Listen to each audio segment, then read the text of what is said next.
الحمدللہ رب العالمین والعاقبۃ للمتقین والصلاة والسلام علی رسولہ الکریم اما بعد قال نبی صلی اللہ علیہ وسلم من صام رمضان ثم اتبعه ستا من شوال کان کصیام الدہر، رواہ مسلم۔ رمضان المبارک کا مہینہ جس کا روزہ اللہ تبارک و تعالیٰ نے مسلمانوں پر فرض کیا ہے، اس فرض روزے کے علاوہ سال میں کئی ایسے روزے ہوتے ہیں جو مسنون ہیں، جن کا رکھنا سنت ہے اور ان کا اجر بہت زیادہ ہے۔ انہی مسنون روزوں میں سے شوال کے 6 روزے ہیں جن کے بارے میں اللہ کے نبی صلی اللہ علیہ وسلم نے فرمایا ہے، صحیح مسلم کی روایت ہے کہ جس نے رمضان کے روزے رکھے اور پھر اس کے بعد شوال میں 6 روزے رکھ لیے، کان کصیام الدہر، تو اس کو پورے سال کے روزہ رکھنے کا ثواب ملے گا۔ تو پورے سال کا روزہ رکھنے کا ثواب اس طور پہ ملے گا، اللہ تبارک و تعالیٰ نے قرآن کریم میں فرمایا ہے من جاء بالحسنۃ فلہ عشر امثالھا، کہ جو بھی آدمی کوئی بھی نیکی کرتا ہے تو اس نیکی کا بدلہ کم سے کم اللہ تبارک و تعالیٰ 10 گنا دیتا ہے۔ کسی بھی نیکی کا بدلہ کم سے کم 10 گنا ہے، اور 700 گنا تک یا اس سے بھی زیادہ اللہ تبارک و تعالیٰ بڑھا کے دیتا ہے، تو کم سے کم 10 گنا ہے۔ آدمی رمضان کے روزے رکھے 30 دن کے، وہ 300 دن ہو گئے، اور پھر شوال میں 6 روزے، یہ 60 دن ہو گئے، 360 دن، اور سال میں 360 دن ہوتے ہیں۔ تو آپ نے فرمایا ہے کہ جس نے رمضان کا روزہ رکھا اور شوال میں 6 روزے رکھ لیے تو اس کو سال بھر کے روزے کا ثواب ملے گا۔ شوال کے روزے یہ گویا رمضان کے روزوں کی قبولیت کی دلیل ہوتی ہے۔ آدمی کوئی بھی نیک کام کرتا ہے، پھر اس کا شکریہ ادا کرتا ہے، شکر بجا لاتا ہے، تو شوال کے روزے گویا رمضان کے روزوں کی بحسن و خوبی تکمیل پر بندہ اللہ تبارک و تعالیٰ کا شکر ادا کرتا ہے کہ اللہ تو نے ہمیں توفیق دی کہ ہم نے رمضان کے روزے قاعدے سے اور صحت مند اور تندرستی کے ساتھ ہم نے رکھ لیے، اور اس کے شکرانے کے طور پہ بندہ شوال کے 6 روزے رکھتا ہے۔ اس کے علاوہ شوال کے 6 روزے یا اسی طرح سے جو شعبان کے مہینے میں کثرت سے روزہ رکھنے کا ذکر آیا ہے، اللہ کے نبی صلی اللہ علیہ وسلم جتنا روزہ شعبان میں رکھتے تھے کسی اور مہینے میں نہیں رکھا کرتے تھے، تو شعبان کا روزہ اور شوال کا روزہ یہ ویسے ہی ہے جیسے نماز کے پہلے اور بعد سنت راتبہ ہوتے ہیں۔ سنت موقدہ جیسے ہوتی ہے نمازیں فرض سے پہلے اور بعد میں، اسی طرح سے گویا یہ سنت موقدہ ہیں یا سنت رواتب میں سے ہیں، رمضان سے پہلے شعبان کے اور شوال کے روزے۔ اس لیے کہ نماز کے بارے میں حدیث میں آتا ہے کہ جب قیامت کے دن اللہ تبارک و تعالیٰ سب سے پہلا سوال نماز کے بارے میں کرے گا، اگر اس میں کوئی کمی آ گئی فرائض میں تو کہے گا اللہ دیکھو میرے بندے کے پاس کچھ نوافل ہیں، اگر نوافل ہیں تو ان نوافل کے ذریعے سے فرائض کی کمی کو پورا کر دیا جائے گا۔ اسی طرح سے روزے کا معاملہ ہے، اگر فرائض میں کمی آ گئی اور بندے کے پاس نفلی روزے ہیں تو انشاءاللہ ان نفلی روزوں سے فرائض کی کمی کو پورا کر دیا جائے گا۔ تو شوال کا مہینہ شروع ہونے والا ہے جو عید کے دن ہی سے شروع ہو جاتا ہے، تو عید کے دن خیر روزہ رکھنا تو جائز نہیں ہے۔ عید کے بعد شوال کے مہینے میں چاہیے کہ آدمی 6 دن کا روزہ رکھ لے تاکہ اس کو پورے سال کا ثواب ملے۔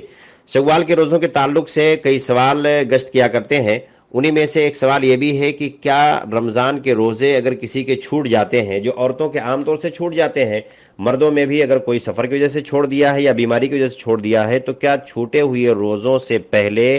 شوال کے نفلی روزے یا سنت روزے رکھنا جائز ہے یا نہیں جائز ہے؟ تو ابن باز رحمہ اللہ اس سلسلے میں کہتے ہیں کہ علماء کا اس سلسلے میں اختلاف ہے، لیکن بہتر یہی ہے کہ رمضان کے قضا روزے جو ہیں ان کو بندہ پہلے پورا کر لے اور اس کے بعد شوال کے روزے رکھے اگر اس کے لیے ممکن ہے تو۔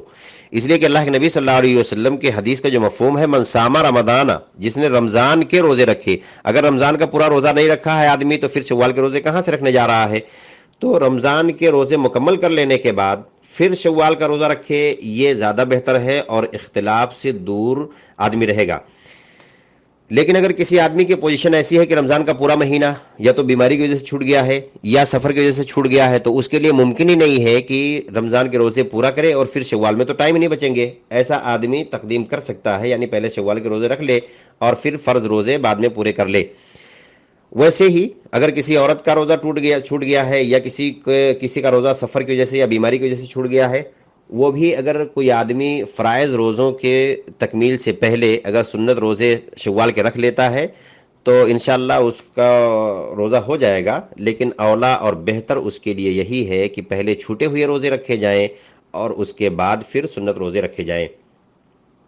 شوال کے روزوں کے تعلق سے ایک سوال یہ بھی آتا ہے کہ کیا شوال کے روزے عید کے بعد فوراً آج عید کی نماز ہوئی پہلی شوال کو، پھر 2 تاریخ سے رکھنا یا 2 تاریخ کو رکھ لینا ضروری ہے، یا شوال کے مہینے میں آدمی کبھی بھی رکھ سکتا ہے؟ تو اس سلسلے میں واضح ہو کہ عید الفطر کے بعد شوال کے 6 روزوں کی ابتدا کرنا ضروری نہیں ہے۔ شوال کے مہینے میں 29 دن یا 30 دن ہوتے ہیں، تو ایک دن تو عید کا دن ہو گیا، اس کے علاوہ 27 یا 28 دن جتنے دن بھی بچے ہیں، 27 یا 28 دن میں جب بھی بندہ چاہے 6 روزوں کو مکمل کر سکتا ہے، چاہے شروع میں، چاہے بیچ میں، چاہے آخر میں، چاہے 6 روزے ایک ساتھ رکھے، چاہے 6 روزوں کو چھوڑ کے بیچ میں کبھی روزے رکھ لیا، کبھی چھوڑ دیا، پھر چھوڑ دیا، اس طرح سے پورے مہینے میں 6 روزے پورا کر لے تو انشاءاللہ کوئی حرج نہیں ہے۔ بہرحال شوال کے مہینے میں 6 روزے مکمل کر لے تو اس کی جو فضیلت ہے انشاءاللہ وہ فضیلت اس کو حاصل ہو جائے گی۔ اسی طرح سے ایک بھائی نے سوال کیا ہے ابن باز رحمہ اللہ سے کہ میں نے شوال کے روزے رکھنے شروع کیے لیکن 6 روزے پورا نہ کر سکا اور شوال کا مہینہ ختم ہو گیا، کچھ مجبوریاں آ گئیں۔ تو ابن باز رحمہ اللہ کہتے ہیں کہ اگر شوال کے روزے اس نے رکھنا شروع کر دیے تھے اور پورے نہیں کر سکے ہیں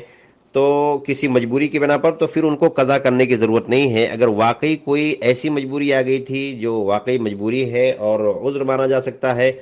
تو انشاءاللہ اس کو پورا ثواب مل جائے گا، 6 روزے کا پورا ثواب مل جائے گا، جیسا کہ بخاری کی روایت ہے۔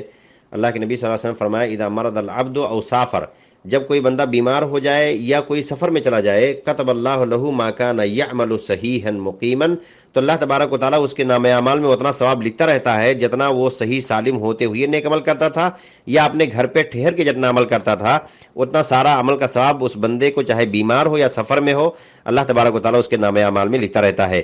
تو اس بنیاد پر اگر کسی نے شوال کے مہینے میں روزہ رکھنا شروع کیا اور کسی مجبوری کی بنا پر پورا نہ کر سکا ہے تو شوال کے مہینے بعد ذوالقعدہ یا ذوالحجہ میں ان کے قضا کرنے کی ضرورت نہیں ہے، بلکہ انشاءاللہ اگر اس کی نیت درست رہے گی تو پورا ثواب مل جائے گا۔ اور اگر آدمی بلا مجبوری بھی چھوڑ دیا ہے تو جتنا روزہ رکھا ہے انشاءاللہ اتنا ثواب کا وہ مستحق ہوگا، اتنا ثواب مل جائے گا۔